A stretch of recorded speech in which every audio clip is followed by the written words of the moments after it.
Lost Village. My name is Simon. I am 32 years old and I love to travel. Today I will tell you about a strange and very beautiful incident that happened with me and changed my life forever. These things happened to me nearly 10 years ago. I lived in a city, but the city was hot in summer. I wanted to see the country. I wanted to walk in the woods and see green trees. I had a little red car and I had a map, too. I drove all night out into the country. I was happy in my car. We had a very good summer that year. The country was very pretty in the early morning. The sun was hot and the sky was blue. I heard the birds in the trees. And then my car stopped suddenly. What's wrong? I thought. Oh dear, I haven't got any petrol. Now I'll have to walk. I'll have to find a town and buy some petrol. But where am I? I looked at the map. I wasn't near a town. I was lost in the country. And then I saw the girl. She walked down the road, with flowers in her hand. She wore a long dress, and her hair was long, too. It was long and black, and it shone in the sun. She was very pretty. I wanted to speak to her, so I got out of the car. Hello, I said. I'm lost. Where am I? She looked afraid, so I spoke quietly. I haven't got any petrol, I said. Where can I find some? Her blue eyes looked at me, and she smiled. She's a very pretty girl. I thought. I do not know, she said. Come with me to the village. Perhaps we can help you. I went with her happily, and we walked a long way. There isn't a village on the map, I thought. Perhaps it's a very small village. There was a village, and it was old and pretty. The houses were black and white and very small. There were a lot of animals. The girl stopped at a house and smiled at me. Come in, please, she said. I went in. The house was very clean, but it was strange, too. There was a fire and some food above it. I felt hungry then. That's strange, I thought. They cook their food over a wood fire. Perhaps they have no money. I met her father and mother, and I liked them. They were nice people, but their clothes were strange. Sit down, said the old man. Are you thirsty after your walk? He gave me a drink, and I said, thank you. But the drink was strange, too. It was dark brown and very strong. I didn't understand. But I was happy there.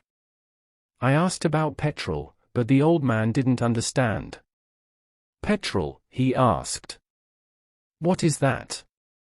This is strange, I thought.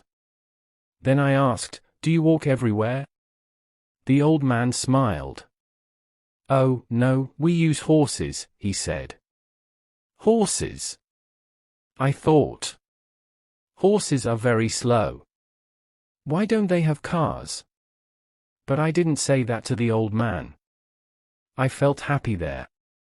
I stayed all day, and I ate dinner with them that evening. Then the girl and I went out into the garden. The girl's name was Rose. This is nice, she said. We like having visitors. We do not see many people here. We spoke happily. She was very beautiful. But after a time, she began to talk quietly, and her face was sad. Why are you sad? I asked her. I cannot tell you, she said. You are only a visitor here. We have to say goodbye tonight. You have to go now. I didn't understand. I loved her. I knew that. And I wanted to help her. Why did I have to go? But Rose said again in a sad voice, you have to go. It is dangerous here. So I said, I'll go to the next town and find some petrol. Then I'll come back. She didn't speak. "I love you, Rose," I said. "And I'll come back to you. You won't stop me." She said goodbye to me at the door. Her face was very sad, and I was sad, too. I didn't want to go. It was midnight. The night was very dark, but I walked and walked. I was very tired when I saw the lights of a town. I found some petrol, and then I asked the name of the village. But the man at the garage gave me a strange look. "What village?" he asked. I told him about the village. I told him about the old houses and the people with strange clothes. Again he gave me a strange look. He thought, and then he said, "There was a village there, but it isn't there now. There are stories about it, strange stories." "What do people say about it?" I asked. He didn't want to tell me, but then he said, there was a big fire in the village. Everybody died. There aren't any people or houses there now. "How did it happen?" I asked. "And why?" "Oliver Cromwell killed them," he said. He was angry with the villagers because they helped the king in the war. I couldn't speak. This isn't right, I thought. That war happened 350 years ago. Then I remembered the strange clothes, the long hair, the food over the fire, and the old houses. And I remembered, too, about the horses. "But I don't understand," I cried. I saw the people and the village. I spoke to some people there. The man looked quickly at me, and then he spoke. "There's an interesting story about the village. For one day every 10 years, it lives again, but only for one day. Then it goes away again for another 10 years. On that one day, you can find the village. But you have to leave before morning, or you will never leave. Can this be right?" I thought.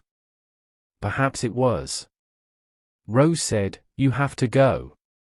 She loved me, but she said, "We have to say goodbye." She was afraid for me. Now I understand, I thought. I went back to the village, but it wasn't there. I looked again and again, but I couldn't find it. I saw only flowers and trees. I heard only the sound of the birds and the wind. I was very sad. I sat down on the ground and cried. I will never forget that day. I remember Rose, and I will always love her. Now, I only have to wait 2 months. The village will connect back again. On the right day, I will go back. I will find her again, my love with the long, black hair.